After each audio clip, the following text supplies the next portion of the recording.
Very distinctive sight and indeed sound from this Viper engine, but this really the tail end, the GTI version of a long history of aircraft, starting off with the Jet Provost family of aircraft, this being right at the tail end of its development. Of course, countless thousands of Royal Air Force pilots were trained on the BAc 82 and code number 425 from the Sultan of Oman's Air Force. But coming out of that original very long line of heritage aircraft, of course, that we know and love. Originally built, of course, the whole development plan from the original Hunting Percival, the British jet-powered trainer aircraft, and the Jet Provost used by the Royal Air Force from 1955 right through until 1993. But also hugely successfully exported around the world. This particular derivative, combat derivative of the Mark 5, also has considerable export success all around the world, and also doing combats, including the Oman and Yemeni wars. A very tough aircraft, it's got an armoured cockpit, a single but robust Rolls-Royce Viper engine, often referred to as constant speed variable noise, but nonetheless a real stalwart in its day. It was imported into this country by Mark Petrie, who's flying it here today in 2004 from Oman, and retaining the absolutely superbly spectacular immaculate grey training colour screen from its service there. It's also one of the youngest strikers ever produced now, and I think about its 31st or 32nd anniversary year. Mark himself is an ex-Royal Air Force fast jet pilot, currently flying the 777 and 787 for British Airways. Before that he flew the Chibi, JP, Hawk, Phantom and the Tornado F3 for the Royal Air Force, and he's co-owned and displayed this BAc MK82A since 2004.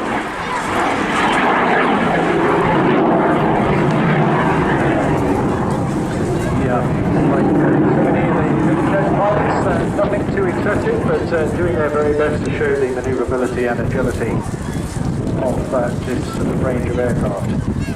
The whole development process actually goes back to the 1950s, when the Air Force issued a requirement for a new dedicated jet training aircraft to replace their basic piston Percival Provost trainer.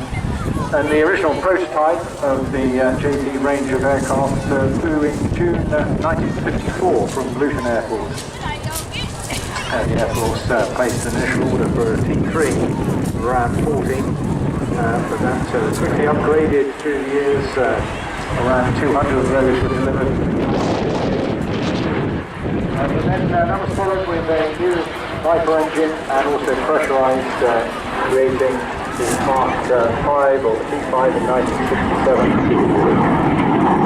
Just one followed that, the advanced export version going to Sri Lanka, Kuwait and Sudan, armed with two 7.7 303-inch machine guns, and then other exports going to Iraq, South Yemen, Sudan and Venezuela.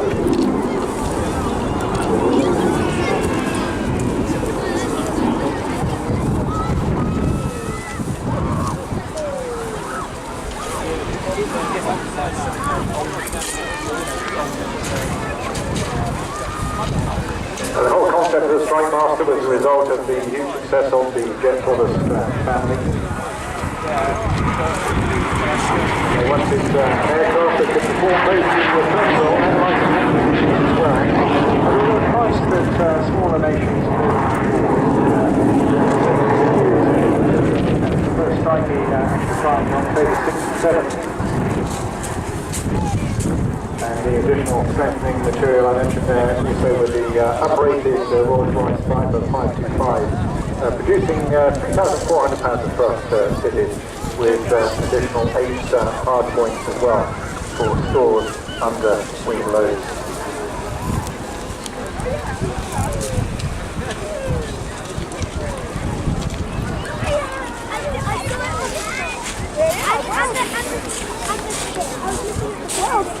Interesting story behind this particular aircraft, of course, involves essentially out of the Sudanese contract, the 45 being the last put together.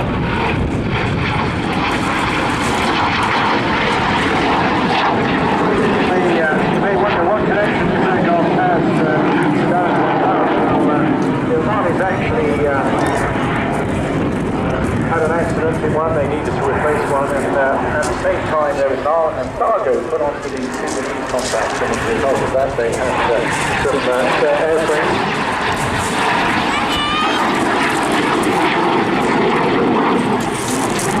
Some of those airframes went on to the Ecuadorian Air Force, but some kept in storage at the British Aerospace facility at Bournemouth at the time. And then when it came for the Omanis to order this replacement, well, they didn't have a complete one there, but they put together several elements of aircraft they had in store and came up with this set number 425. And it was delivered to Oman by two serving Sultan of Oman Air Force pilots in the summer of 1986.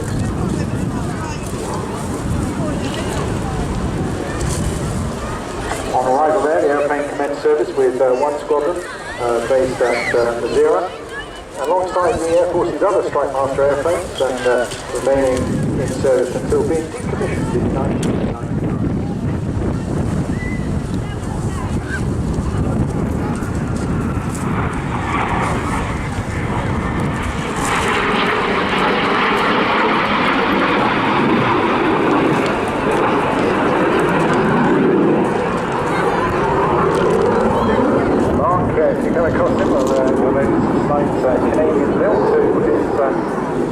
Because he was born there, moved to the UK in 1972, but now living up in North Wales, where he's director of the company, the that maintains it, and of course where he resides as well.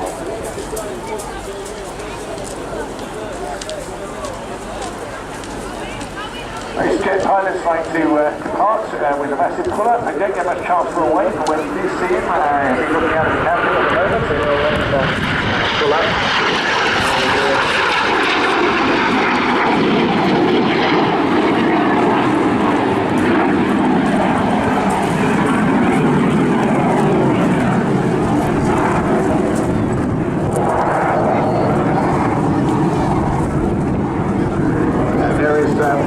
In the background, just signing off from that super display. You'll see notice although it's quite sporting, they nonetheless don't overstress. They're very gentle. Mark, leading proponent of the jet